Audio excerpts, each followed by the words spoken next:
Good morning. It's 7:30. I'm going to call the Stormwater Management meeting for January 3rd to order. Wait, roll call, please. On. Am I good now? Yeah. Brummel, Here. Desart, Eckhoff, Garcia, Here. Hinterlong, Krajewski, Nero, Pojak, Here. Elise, Tornatori, Youssef, Here. Zay. Here. Okay, we have a quorum. There's been a request. I'm sorry. Oh, Sam. Okay, Sam's here. There's been a request to allow remote participation from member Brummel and member Ossoff under section 7A of the Open Meetings Act pursuant to section 7A of the Open Meetings Act. If a quorum of the members of the public body is physically present as required by section 2.01, a majority of the public board may allow a member of that body to attend the meeting by other means if the member is prevented from physically attending because of personal illness, employment purposes, and family or other emergency. Is there a motion to allow member Ossoff and member Brummel to participate to meeting?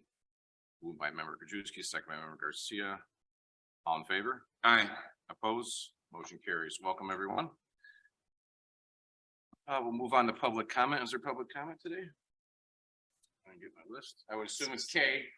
There's the only one here, Kay, so that's perfect. Good morning. Good morning. Is it on?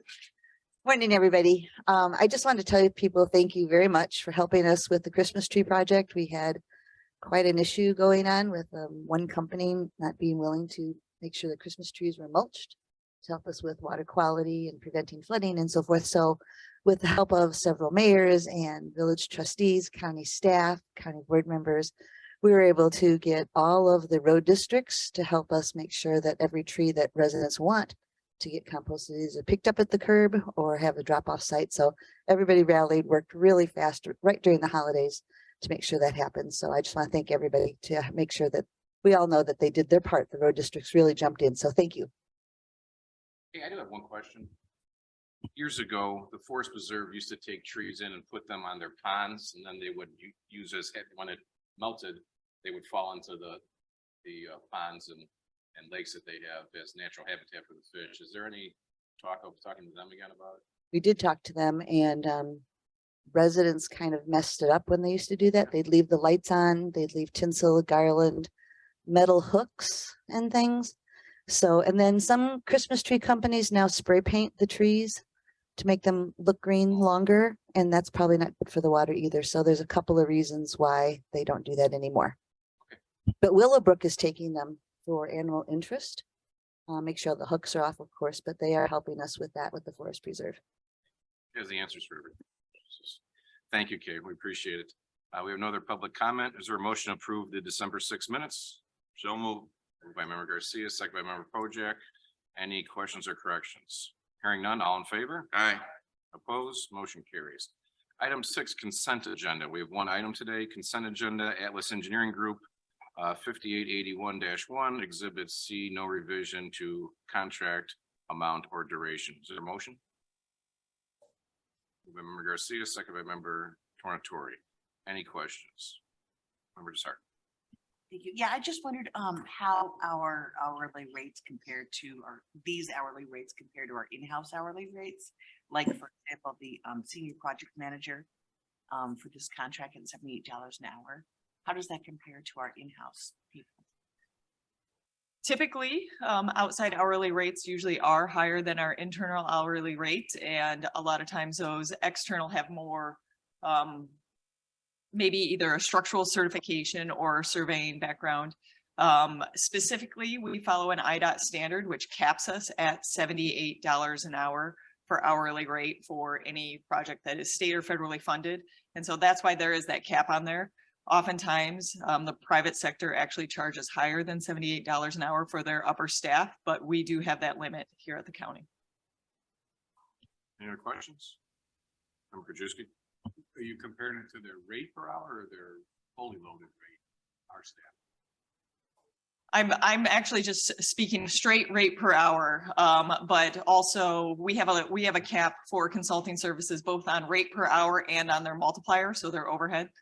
And no, I didn't compare it to our ultimate overhead rate. Typically internal is more cost effective if it's an apples to apples comparison of skills and ability. Maybe that's something we can look at, talk to Public Works and Transportation and maybe do a quick survey and see what, because obviously we have our salary, but we also have benefits and, you know, everything else in our overhead. So maybe it's something to take a look at and see where we are. Okay, thank you. When we get You federal, only get two for the meeting, Brian, so you've used them both up. when we get federal dollars, do we have to use their rate, their overhead rate stuff, or should we cap them below if it's federal dollars?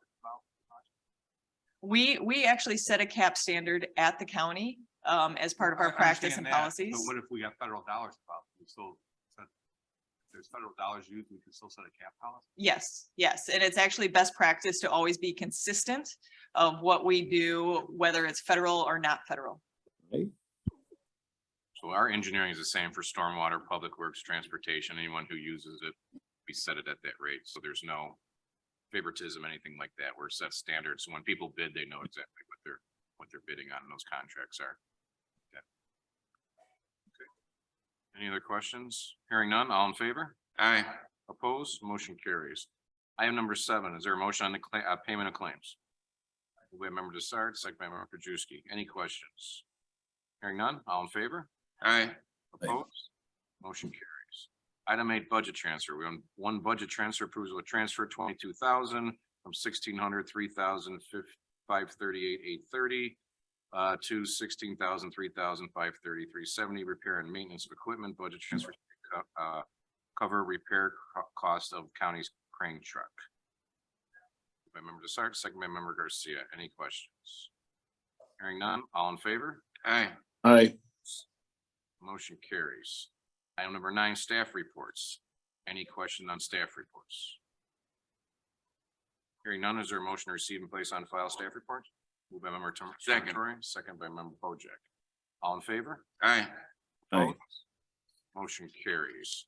Move on to item 10, action items. Is there a motion on SMR 2723 intergovernmental agreement between the county of DuPage and the city of Darien for Regency Grove flood improvement project, $190,000. Moved by member Desart, second by member Garcia. Any questions? This is an ARPA item. Are we getting close on the ARPAs? This is our final municipal IGA. Great. Any other questions? Hearing none, all in favor? Aye. Opposed? Motion carries. Is there a motion on SMP 30-23, contract issued to V3 companies on-call professional engineering services, the amount of $200,000. This is through our local government professional services. This is the first renewal. It's an ARPA item. A motion? Move by member Desart, second by member Garcia. Any questions? Hearing none, all in favor? Aye. Aye. Motion carries.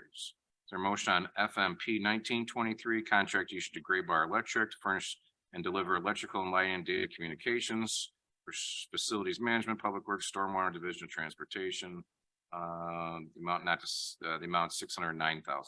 Moved by member Desart, second by member Garcia. Any questions? Hearing none, all in favor? Aye. Aye. Opposed? Motion carries. Any old business? Member Garcia.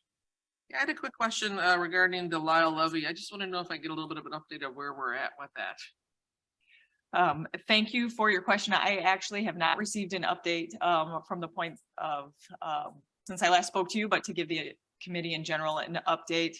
In 2015, we started a study with the Army Corps of Engineers to review the whole East Branch DuPage River watershed with some catastrophic flooding that has happened there through the years. But we worked with the Army Corps to come up with a sustainable and feasible project. There was one project determined to be feasible to come out of that, that wasn't related to flood property buyouts, and that was the rehabilitation of the Lyle levee. We brought an item to committee stating that although the levee could be rehabbed, the feasibility study did not show that it was cost effective to put it above the 100-year flood elevation. And so at that point, the county made a decision to just kind of step back and let Lyle take the lead on this, since it is a local program. And I think I've talked to most of you individually about that. But moving forward, the Village of Lisle has entered into an agreement with the Army Corps to bolster the Lisle levy to move forward with the Lisle levy project. And that is to the point of what I know. I know that the Army Corps has reached out to us and asked us a few questions regarding engineering firms locally that have the local expertise, as well as a point of contact from the county for this project. And I've responded to that, but have not heard back from them since that point. All right, thank you so much. Yeah, I'm trying to figure out, if we're gonna have more conversation with them, and I know that's between our, the stormwater department and Lisle, in terms of buyouts and stuff, because this won't be a total solution for the flooding in that area, which we've discussed. So I just, hopefully we continue discussions, but that's something I'll follow up on too. Thanks. Thank you, Member Garcia. And if that district would take the lead on it, we've had many discussions on this over the years. And again, they're building this project, but it doesn't make things better. So we don't want people to think that they're getting this false sense of security that, hey, they're coming in and doing this, all the problems are going to be solved. They're not. And I think that's what we had the issue with, was like, okay, you're doing this, spending a lot of money, but you're really making things better, but you're not solving all the problems. And we didn't want to get people coming after us and saying, hey, that's an issue. Member Chaplin. Just to clarify, we are not involved in this project at all, correct? At this point, they do want a county point of contact. It is within the county, so they would want a county point of contact to work back and forth with. As a federal agency, they're not required to follow our rules and standards. However, again, it is best practices to follow the local rules and standards. And so they would want to make sure they are aligned with our ordinance and our policies. But as far as any kind of cost participation, we have not been involved after the original feasibility study on that. Right, and we're not gonna plan to put any dollars into this project from what I understand, correct? That'll be up to the, They'll be up to the board and they'll be up to that district, Yeah. honestly. I mean, that's gonna have to be your guys' call on this one. All right, thank you. Member Chaplin and Member Garcia and Chair Zay, and I've tried to keep people updated on this as it happens. We are still actively looking for buyout properties in any area that has catastrophic flooding. Our most recent property that we did attempt to move forward with in Lisle was actually, I believe, under a contract with the state of Illinois for a flood prone property purchase. And so before FEMA issued our grant, the state came through with granting dollars. And so still good things happening as far as removing properties from the floodplain of homes that don't want to be there. And we are trying to work collectively with the community as well as the state. And we do own several properties out there. And the problem is the berm. The berm has ownership issues. In the years past, over the last 20 years, we've tried to purchase and people have not been, not wanting to give it to us. Yeah. I mean, we have telephone poles in the middle of the berm. We have a lot of things that are issues. And again, that's a local issue. And then we'll participate as much as we can, as much as the district wants us, and the much that makes sense for the county to participate. Okay. Thank you. Any other old business? Any new business? We did have a bald eagle sighting out at Armstrong Reservoir last month. So it seems like our bald eagles have been there are back again. So that's always a good thing. Yep, I believe on Thursday, it was not seen out there when staff was out there, but the week before, right before Christmas, there was a bald eagle out at Armstrong Park, and it seems to have taken up residency out there. Which that is good. Okay, just want to wish everybody a happy new year, and I hate to say it, we don't want snow, but January, February, March are usually the worst months for flooding because the ground's frozen. We do get a heavy rainfall. It rolls off quickly and it inundates our system. So hopefully we'll get through this quickly. Not looking for snow, but not looking for a lot of rain either. So, okay, any other new business? Not hearing none. Is there a motion to adjourn? Moved by Member Garcia. Second by Member Pojek. All in favor? Aye. We're adjourned. Thank you.